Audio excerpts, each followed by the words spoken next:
This is Sibling Rivalry on... We're back, and we're very cold. Yes. It was, it's like, what is it outside now? Negative 5? 20, something like that. Yeah, it's but we just got back from the movie, like, seconds ago. Yeah, like right now. So we're going to tell you our thoughts on it. Just short version. It's pretty cool. Yeah. For the most part. That was good. Yeah, that was good. Nobody, I don't think anybody's gonna sit here and say this was the greatest Star Wars movie ever. It did have some awesome scenes. It is the darkest as shit Star Wars movie, at least since Sith and probably Empire Strikes Back. Mm-hmm. Yeah, is this film fucking dark? I feel like going into it. But you kind of knew that. Yeah, we won't go into spoilers, but you look at the trailer. It's pretty much the film you think you're gonna We're gonna get. steal the Death Star plans. What do you think is gonna happen? Like you're not. I mean, it's not a big spoiler surprise. alert. What you probably think is gonna happen will happen. This is very much where I think, and that's pretty much the plot. I mean, it's like there's a whole bunch of other plots they try to throw at you. They make it way more convoluted. They try to make it sound a lot more complicated, but no, that's really it. And this is definitely a movie where it's the. In some ways, it's different than Force Awakens. It's kind of the opposite. Because Force Awakens, I thought the first half was actually pretty strong. And then the space battle at the end, I thought was kind of lame. Like, this one, the second half is definitely really, the strongest. Really freaking good. Like, some of the best Star Wars material I've seen. Well, particularly going back to Empire. Yeah, and the action is some of the best action, but... Yeah, it's a slow start. Like, the movie starts off really kind of slowish. It's a slow movie, honestly. And I would say that the big focus is not as much on the characters. It is more story-based, even though it is kind of a simple story, but they try to make it more complicated. They have to go to this place, now this place, now this place. It's like, you know what it is? It's like a Mission Impossible or James Bond film. It's like an exotic locale. The first 30 minutes of this movie, they're just throwing out planet names, and it always just looks like a bad scrabble. One, I swear, is an anagram for Obi-Wan. Did anyone else see that? It was like Wabani or something, and I'm just like, Obi-Wan. I'm like, that's Obi-Wan. But yeah, and it just hops from planet to planet, and they do explain the plot, but it's. I'm not sure that I was confused and wasn't following it, or I just wasn't that invested, because I'm kind of like, well, I know what's going to happen. There will be Death Star plans that need to get stolen. That is the one problem when you throw these films together and they're between two other movies. Well, I'm like, okay, so I don't need to know the details because I know what's going to happen. I think that is the one major weakness of the film, is that even though there are good characters in this, I do like a good chunk of the characters, the main two are really dull. And they're not like awful actors or anything like that. You're not looking over like, oh, don't they suck or anything like that. No, actually, both of them had some great acting scenes. They're just not that interesting. Yeah, I don't. And what kills me is I'm like, they should have been easy to make interesting. So I can't figure out where the failure was. I don't know. I do but kind of feel all of the side characters were really awesome. A lot of fun. Amazing. I feel like you could have gotten, and these actors did fine. Don't get me wrong. They were by no means bad. But I feel you could have gotten some more interesting character actors in there. Like for the main lead, imagine like a Michelle Rodriguez or something like that in there. Just a really cool, badass, just always looking pissed. And I mean, imagine her saying some that stuff. That'd be so awesome. I'd be like, some of it's the story too, because not knowing a ton going into it because I was trying to avoid some of the trailers. Mm-hmm. I thought the story was going to go one direction with her past or whatever, and instead it went another. And the one they went with, I thought was, oh, okay, there's your standard story. Like, I don't know. I don't think it's a spoiler or anything like that. You can say what you thought was good, because I think it's actually, I think it would have made it more interesting. So there's two characters. What was her father's name? Galen? I think so, yeah. So there's two characters, and it's very late and I'm tired, so no, I don't remember all the characters from this movie. Oh my god, these names! They're hard to remember. Which may be a bit of a problem, like, that may be indicative that I didn't care as much in some respects about this. I don't know, but So her father works as a scientist, an Imperial engineer, and helps design the Death Star against his own wishes or will or whatever. The Empire is basically forcing him to do it. And then there's an Imperial officer who's basically holding his, feet to the flames to get him to do this.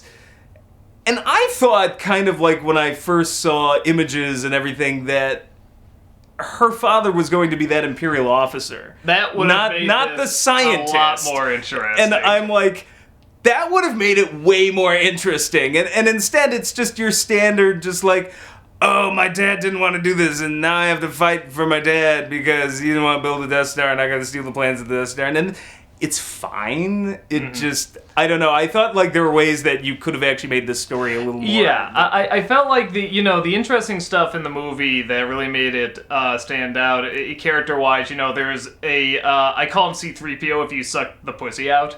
K2? Badass PO. I mean, yeah, he's like really K2's awesome. K2's amazing. That Jedi, like, so I guess in this. What is it? Like, the old Jedi temples, I guess they had, like, guards. And so some of these guards still just remain, only they're out of a job because all the Jedi are dead. And so one of these is, like, a blind guard who just is, like, almost a zealot, but he's always like, the Force is with me, I'm one with the Force, and keeps saying this prayer. And he has this partner who's this much larger guy who always protects him. Yeah, and they're polar opposites. Those two were amazing. One is totally on faith, even though he's blind. The other, it's like, you just gotta shoot and make your own luck and stuff. And they both really truly depend on each other, and it really felt like some out of a Kurosawa film. There's a traitor, there's a defector, Imperial pilot. Yeah, he defects. He kind of kickstarts the whole thing. The villain's fun. The villain's a lot of fun. Like I was telling Doug in the middle of the movie, I just whispered, it was like, I could watch this guy just be pissed all day. Like every single thing goes wrong for this poor schmuck, and he's always just like. I feel like this guy's whole performance can be summed up, even though he never says it, just him going, hello! Yeah, I just feel like that's his whole performance. He does! That was one of my favorite scenes, like explosions at the Imperial base, and he's staring at this happening from some tower high up, and the rest of the officers are staring with him, and he just turns around and he's like, what are you waiting for? Send the garrison! Like, are you blind? Yeah, that was it. Are you blind?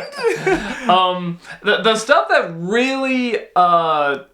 really stands out to me that I like it when they do this in movies. I especially like it when they do it like in fantasy films, especially with big franchises and stuff. I wanted to see more stuff like this in Lord of the Rings, and sometimes they did. But the cinematography in this, even though it looks wonderful, it's not trying to show off. It's trying to make you feel like you're really there, but still make you feel the size and scope of it. But not in the JJ. Okay. Now, not in the Peter Jackson. I'm just gonna say it. I don't think this was as good of a story in some senses as Force Awakens was, but or the characters, yeah. And the two main leads, like I think Daisy Ridley and what's his face were more interesting characters, but I think this is a way better crafted movie than Force Awakens. Like, way better crafted. I think the cinematography and it depends on what you're saying. If you're talking about characters, I'd be like, well, no, it's Force Awakens. But if you're talking about, I'm talking about the way it's visually represented. The craft that went into this to make you feel like you're really in the world, and so many of the action scenes in the Abrams film, I thought it had that handheld quality, but you couldn't quite make up what was going on. That finale, the X-Wing finale in Force Awakens, I thought was this one's a lot better. Terrible, and this one is like something out of Return of the Jedi. It's amazing, and they do that. Like, do we get?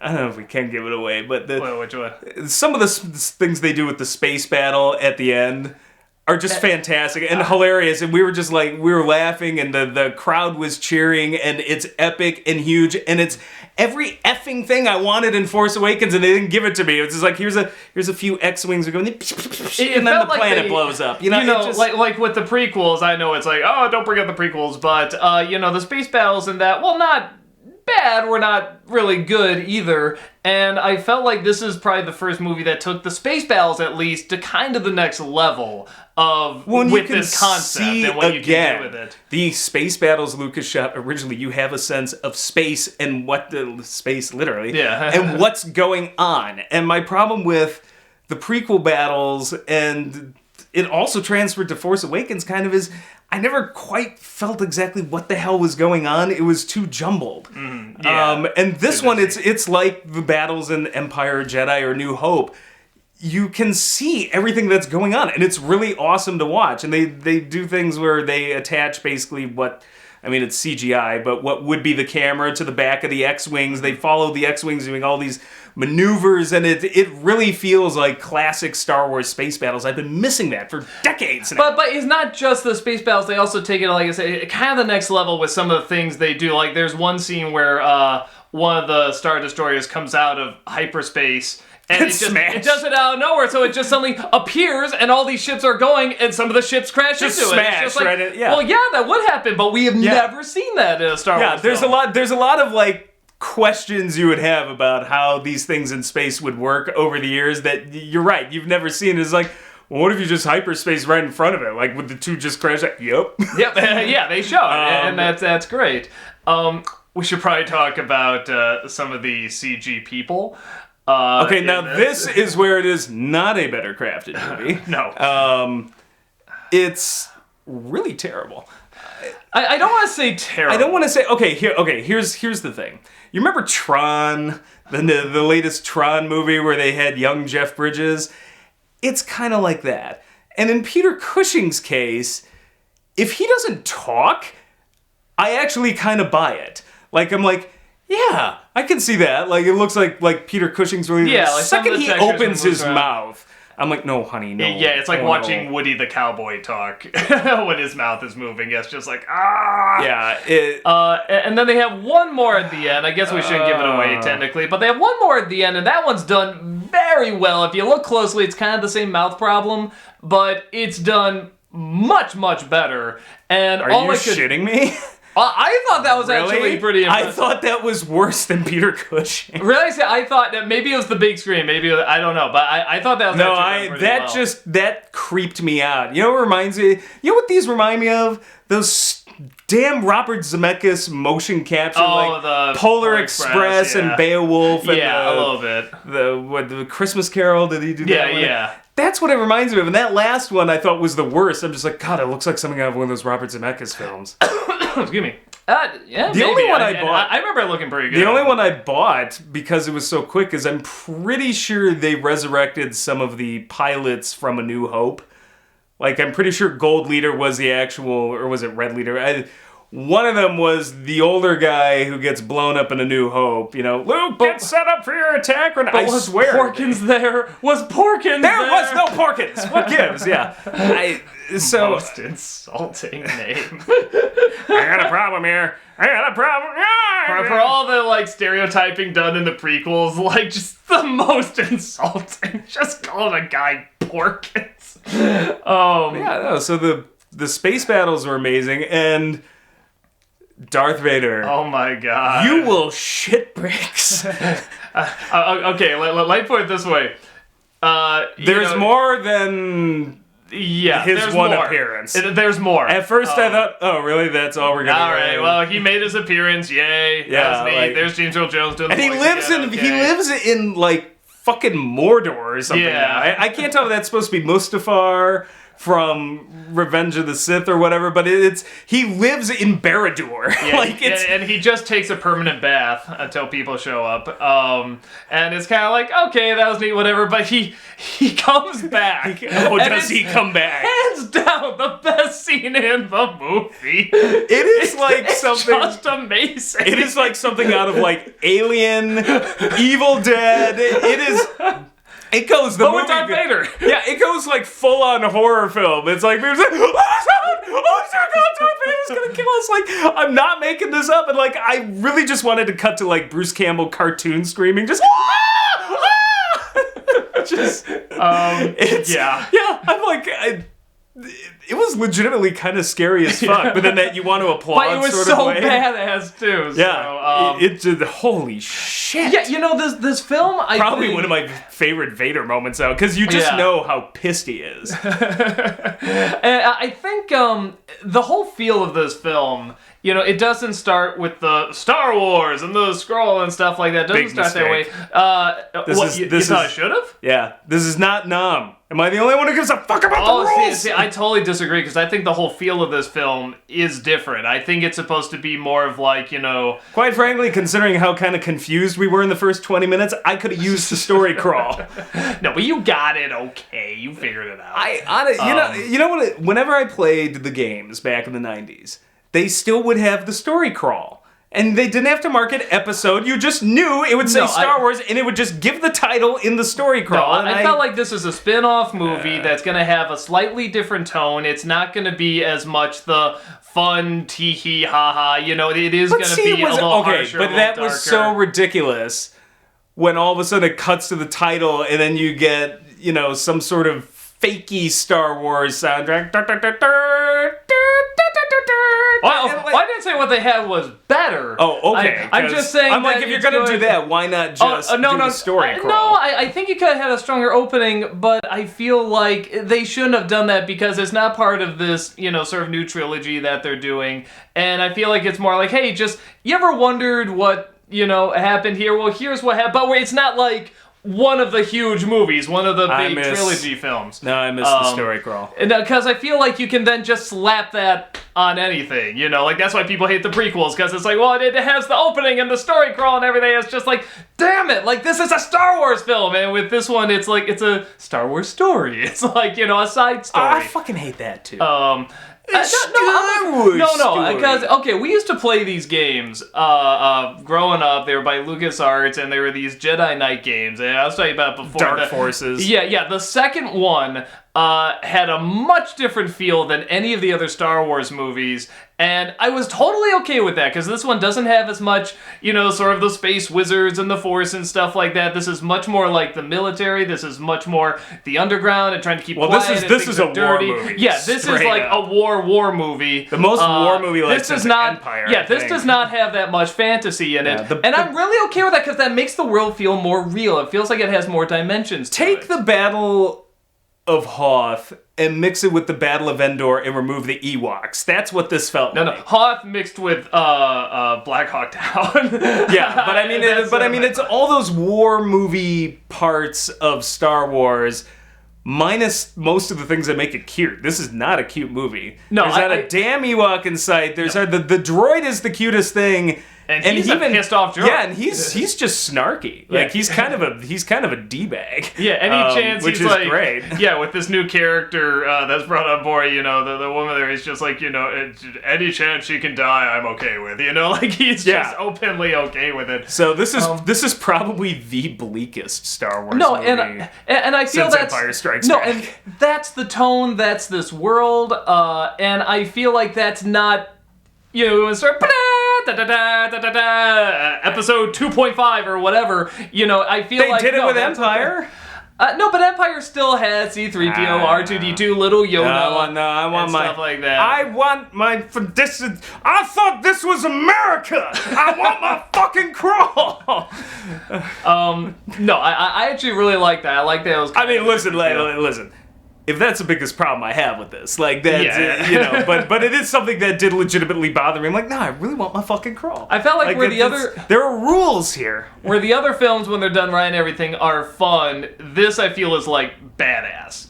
It's cool. It's badass. It's not fun, but it's cool. But it's not meant to be fun. Yeah, but here's the thing: they also didn't give you a serious title anyway. It was still goofy, so why not just do the crawl then? I say you could have still done that opening better, but... I played frickin' TIE Fighter. You're playing as the bad guys, and they still had the crawl. Of course, they did the Imperial March over that. I don't know. I will like that, but the feel of this is definitely... It's almost like a James Bond movie. Like they kind of hop around they like from the new James location. Bond Yeah, movies. that's what I'm saying. The new ones where they're hopping around to different exotic locations, and there's spies and people just getting shot left and right. And yeah.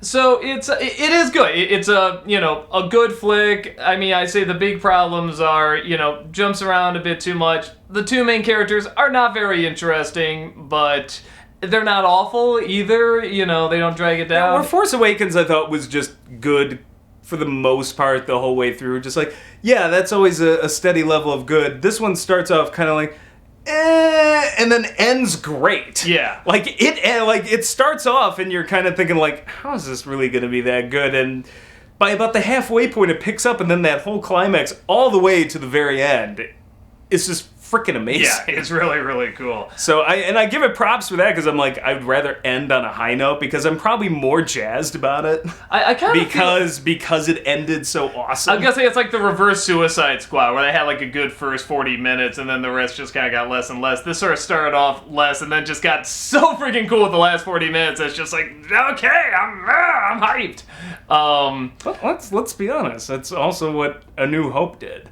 Like, whenever I watch A New Hope, A New Hope starts off pretty strong, though. It starts off strong, but the whole middle part of that movie, like, I swear, it is. I am always tempted sometimes to fast forward, but then you get to that point where they get to Yavin 4, and from that point on, all the way to the end when they blow up the Death Star, that's some of the best cinema. Question, by the way, there's a cameo in there. I think it's okay if we say it is the testicle mouth guy and then the penis nose guy. Everything's phallic to me. Just watch yourself. Yeah, they make an appearance on this planet. In this town, in this village. That was awesome. So that's a funny little tee-hee ha-ha. The village gets destroyed. So did they make it out or what? Because we never. Oh shit! They created a paradox. Yeah. No, How does it work? Well, it was a spaceport. I just assumed they were heading towards their ship. I guess. I don't know. I guess he is wanted in 3 systems, or 5, whatever it was. That was probably my favorite cameo. C-3PO. Yeah, I don't think it's a spoiler to say, like, technically in every Star Wars film. It's C-3PO and R2-D2 are there for like 5 seconds, and I'm like, who gives a shit? And I guess maybe that's what they want to do because they're in every single one, but I'm kind of like, you know what? I don't. If you're not going to have the opening scroll, you don't need to put them in this one. Trying to think, not too much else. I mean, it is a good movie, go see it. It's a little different. It's a slow movie that get. starts off goodish and gets really great by the end. It's if you watch the trailer and you say, I think that'd be fun, that's what you'll get. It's a cool little badass movie. It's got some badass parts, but some slow, boring parts too. And it could have been better, but there's some pretty awesome scenes in here too. Like I said, mostly at the end. One of the greatest Vader moments. Yeah, hands down. Yeah. The audience, like, they were, like, applauding, laughing, screaming. Yeah. Like, I think there were some kids that were, like, flipping out. Like, there were, like, little kids at this thing, and, like, you could hear something, Mommy, no! Well, and again, it was so awesome. And it's saved up, too. Again, I think this movie kind of knows how to save that stuff up, because you don't see as much of, like, the lightsabers and the Force and stuff like that. So when you do get to it, it's like, wah! And, it's even more interesting when you see, like, the blind guy when he uses the Force and Faith and stuff like that. He's sort of the minority in this. Like, he's not surrounded by people that are like, yeah, a lot of us can use the Force or whatever. So it seems like all the more precious when, that stuff is being done.